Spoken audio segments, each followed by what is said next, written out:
Hi hello friends, welcome to my channel something with Shalu. ಏನಪ್ಪ ಅಂದರೆ ಈ ಆರೋಗ್ಯವೇ ಭಾಗ್ಯ ಅನ್ನೋ ಗಾದೆ ಮಾತು ಕೇಳಿರ್ತೀರ. ಎಷ್ಟೋ ಜನ ಬಡವರು ಆರೋಗ್ಯ ಕೆಟ್ಟು ಸರಿಯಾದ ಚಿಕಿತ್ಸೆ ಪಡೆಯೋಕ್ಕಾಗದೆ ಕೈಯಲ್ಲಿ ದುಡ್ಡಿಲ್ಲದೆ ಬಲಿಯಾಗ್ತಿದ್ದಾರೆ. ಶ್ರೀಮಂತರ ಥರ ಒಳ್ಳೊಳ್ಳೆ ಆಸ್ಪತ್ರೆಗೆ ತೋರಿಸ್ಕೋಬೇಕು ಅಂದರೆ ಈ ಒಂದು ಯೋಜನೆ ಬಗ್ಗೆ ತಿಳಿದುಕೊಳ್ಳೋದು ಒಳ್ಳೆಯದು. ಈಗಾಗಲೇ ಲಕ್ಷಾಂತರ ಜನ ಈ ಯೋಜನೆ ಫಲಗಳನ್ನ ಪಡೆದಿದ್ದಾರೆ. ಯಾವುದು ಇದು ಯೋಜನೆ ಅಂತೀರಾ?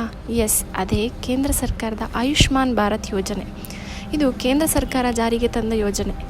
ಈ ಯೋಜನೆ ಬಗ್ಗೆ ನಿಮಗೆ ಗೊತ್ತಾ? ಈ ಯೋಜನೆ ಪಡೆದುಕೊಳ್ಳೋಕ್ಕೆ ಯಾರ್ಯಾರಿಗೆ ಅರ್ಹತೆ ಇದೆ, ಹೇಗೆ ಪಡ್ಕೊಳ್ಳೋದು ಅನ್ನೋದು ತಿಳಿದಿದೆಯಾ? ಆಯುಷ್ಮಾನ್ ಭಾರತ್ ಯೋಜನೆ ದೇಶದ ರಕ್ಷಾ ಕವಚ ಇದ್ದಾಗೆ.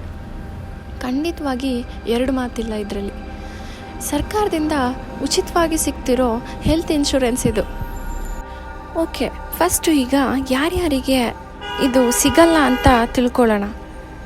ಯಾರ್ಯಾರ ಮನೆಯಲ್ಲಿ ತಮ್ಮ ಸ್ವಂತ ಬೈಕು ಮತ್ತು ಕಾರು ಇರೋರಿಗೆ, ಹಾಗೆ Kisan credit card minimum 50,000 limit ಹೊಂದಿರೋರಿಗೆ, ಮತ್ತು 5 ಎಕರೆ ಜಮೀನು ಇದ್ದರೆ ಸಿಗೋದಿಲ್ಲ.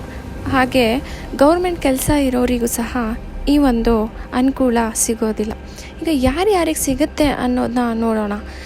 BPL ಕಾರ್ಡ್ ಇರೋರಿಗೆ, ಮಹಿಳೆಯರಿಗೆ, ಮಕ್ಕಳಿಗೆ, ಹಿರಿಯ ನಾಗರಿಕರಿಗೆ, SC ST, ಫಿಸಿಕಲ್ ಚಾಲೆಂಜ್ಡ್, ಕೂಲಿ ಮಾಡೋರಿಗೆ, ಭಿಕ್ಷಾಟನೆ ಮಾಡೋರಿಗೆ ಈ ಒಂದು ಕೇಂದ್ರ ಸರ್ಕಾರದ ಬೆನಿಫಿಟ್ ಸಿಗುತ್ತೆ. ಈ ಬೆನಿಫಿಟ್ ಯಾವೆಲ್ಲ ರೀತಿ ಇರುತ್ತೆ ಅನ್ನೋದನ್ನ ನೋಡೋಣ. ಇವಾಗ 5 ಲಕ್ಷದವರೆಗೆ ನೆಟ್ವರ್ಕ್ ಆಸ್ಪತ್ರೆಯಲ್ಲಿ ಉಚಿತ ಚಿಕಿತ್ಸೆ ಪಡ್ಕೊಳ್ಬಹುದು. ಒಂದು ಕುಟುಂಬಕ್ಕೆ ಟೋಟಲ್ ಆಗಿ 5 ಲಕ್ಷ ಕವರೇಜ್ ಥರ ಕೊಡ್ತಾರೆ. ಈ ನೆಟ್ವರ್ಕ್ ಆಸ್ಪತ್ರೆ ಅಂದರೆ ಈ ಯಾವುದು ಆಸ್ಪತ್ರೆಗಳು ಈ ಒಂದು ಸ್ಕೀಮಲ್ಲಿ ಚಿಕಿತ್ಸೆ ಕೊಡೋಕ್ಕೆ ಒಪ್ಕೊಂಡಿರ್ತವೆ, ಸರ್ಕಾರ ಜೊತೆ ಒಪ್ಪಂದ ಮಾಡ್ಕೊಂಡಿರ್ತವೆ, ಅಂಥ ಆಸ್ಪತ್ರೆಗಳನ್ನ ನೆಟ್ವರ್ಕ್ ಆಸ್ಪತ್ರೆಗಳು ಅಂತ ಕರಿತೀವಿ. 47% ಪ್ರೈವೇಟ್ ಹಾಸ್ಪಿಟಲ್ಗಳಲ್ಲಿ ಈ ಯೋಜನೆ ಇರುತ್ತೆ. ಇದರ ಅಡಿಯಲ್ಲಿ 1350 ರೋಗಗಳು ಒಳಗೊಂಡಿರುತ್ತೆ. ಆಸ್ಪತ್ರೆ ವೆಚ್ಚ ಮತ್ತು ಮೆಡಿಸನ್ ವೆಚ್ಚ ಬೇರೆ ಬೇರೆ ಕ್ಲೈಮ್ ಇರುತ್ತೆ. ಇದರಲ್ಲಿ ಯಾವುದು ದೊಡ್ಡದು ಅದನ್ನು ಕ್ಲೈಮ್ ಮಾಡ್ಕೋಬೇಕಾಗತ್ತೆ. ಫಾರ್ ಆನ್ ಎಕ್ಸಾಂಪಲ್, ಇವಾಗ ಆಪ್ರೇಷನ್ ವೆಚ್ಚ ಒಂದು 2 ಲಕ್ಷ ಆಗಿರುತ್ತೆ, ಮೆಡಿಸನ್ ವೆಚ್ಚ ಒಂದು 50,000 ಆಗೋಗಿರುತ್ತೆ. ಆವಾಗ ಎರಡೂ ಒಂದೇ ಸಾರಿ ಕ್ಲೈಮಿಗೆ ಕೊಡೋದಿಲ್ಲ. ಫಸ್ಟು ಯಾವುದು ದೊಡ್ಡದಿರುತ್ತೆ ಅದನ್ನು ಫಸ್ಟ್ ಕ್ಲೈಮ್ ಮಾಡ್ತಾರೆ. ಅಂದರೆ 2 ಲಕ್ಷನ ಇದ್ರ ಮುಖಾಂತರ ಕ್ಲೈಮ್ ಮಾಡ್ಕೋಬೋದು. ಪ್ರತಿ ವರ್ಷ 5 ಲಕ್ಷ ರಿನೇವಲ್ ಆಗುತ್ತೆ.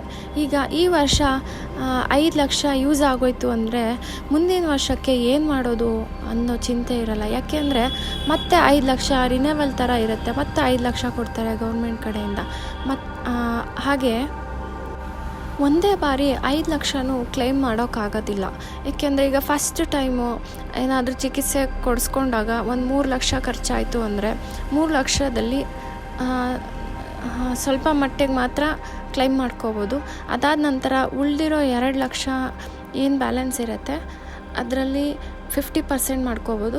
ಮತ್ತು ಒಂದೇ ವರ್ಷದಲ್ಲಿ 3 ಬಾರಿ ಆ ಥರ ಚಿಕಿತ್ಸೆಗೆ ಒಳಗಾದಾಗ ಮೊದಲನೇ ಬಾರಿಗೆ 80% ಸಮಥಿಂಗ್ ಕೊಡ್ತಾರೆ, 2ನೇ ಬಾರಿಗೆ 50% ಕೊಡ್ತಾರೆ, 3ನೇ ಬಾರಿಗೆ 25% ಕ್ಲೈಮ್ ಮಾಡ್ಕೋಬೇಕಾಗಿರುತ್ತೆ. ಇದರಲ್ಲಿ ಮೇನ್ ಬೆನಿಫಿಟ್ ಏನಪ್ಪ ಅಂದರೆ ಪ್ರೀ ಡಿಸೀಸ್ಗಳು ಸಹ ಕವರ್ ಆಗುತ್ತೆ. ಈಗ ಎಕ್ಸಾಂಪಲ್, ಕ್ಯಾನ್ಸರ್ ಇರೋ ಪೇಷಂಟ್ಗಳಿಗೆ ಹೊರ್ಗಡೆ ಇನ್ಶೂರೆನ್ಸ್ ಮಾಡಿಸ್ತೀನಿ ಅಂದರೆ 2-3 ವರ್ಷ ಅವರು ಮುಂದೆ ಇದು ಮಾಡ್ತಾರೆ.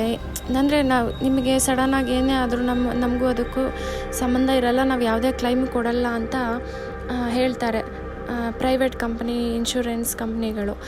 ಆದರೆ ಈ ಒಂದು ಯೋಜನೆಯಲ್ಲಿ ಆ ಥರ ಇರೋದಿಲ್ಲ.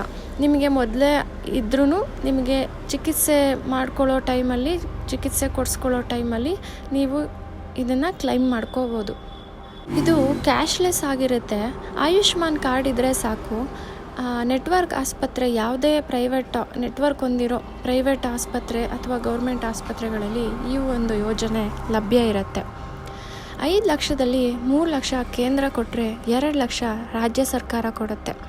ಎಲಿಜಿಬಲ್ ಹೇಗೆ ಚೆಕ್ ಮಾಡೋದು ಅಂದರೆ MERA PMJAY.gov.in ಈ ವೆಬ್ಸೈಟ್ನಲ್ಲಿ ಐ ಆಮ್ ಎಲಿಜಿಬಲ್ ಅನ್ನೋ ಲಿಂಕ್ ಕ್ಲಿಕ್ ಮಾಡಬೇಕು.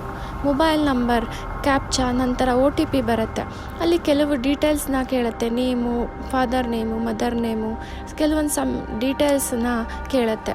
ಅದನ್ನೆಲ್ಲ ಫಿಲ್ ಮಾಡಿ ಓಕೆ ಕೊಟ್ಟರೆ ಅಲ್ಲಿ ಗೊತ್ತಾಗುತ್ತೆ ನೀವು ಎಲಿಜಿಬಲ್ ಇದ್ದೀರೋ ಇಲ್ವೋ ಅಂತ ತಿಳ್ಕೊಬೋದು. ಮತ್ತು ಇದನ್ನು ಎಲ್ಲಿ ಅಪ್ಲೈ ಮಾಡ್ಬೋದು ಅಂದರೆ ಎಲ್ಲ ಸರ್ಕಾರಿ ಆಸ್ಪತ್ರೆಗಳಲ್ಲಿ ಇದನ್ನು ಅಪ್ಲೈ ಮಾಡಿಕೊಡ್ತಾರೆ. ನಂತರ ಪ್ರೈವೇಟ್ ಆಸ್ಪತ್ರೆಗಳಲ್ಲೂ ಸಹ ಅಪ್ಲೈ ಮಾಡ್ತಾರೆ. ಬಟ್ ಒಂದು ₹30 ಅಷ್ಟು ಚಾರ್ಜ್ ಮಾಡ್ತಾರೆ. ಎಲ್ಲ ಗೌರ್ಮೆಂಟ್ ಆಸ್ಪತ್ರೆ, ಪ್ರೈವೇಟ್ ಆಸ್ಪತ್ರೆಗಳಲ್ಲೂ ಸಹ ಈ ಒಂದು ಯೋಜನೆಗೆ ಅಪ್ಲಿಕೇಶನ್ನ ಹಾಕ್ಕೊಡ್ತಾರೆ. ಅದಾದ ನಂತರ ಕಾರ್ಡು ಸಹ ಬರುತ್ತೆ. ಈ ಒಂದು ಯೋಜನೆ ಬಗ್ಗೆ ನಾನು ನಿಮಗೆ ವಿವರಿಸಿದ್ದು ಇಷ್ಟ ಆದರೆ ಲೈಕ್ ಆದರೆ ಕಮೆಂಟ್ ಮಾಡಿ, ಸಬ್ಸ್ಕ್ರೈಬ್ ಮಾಡಿ. Thank you.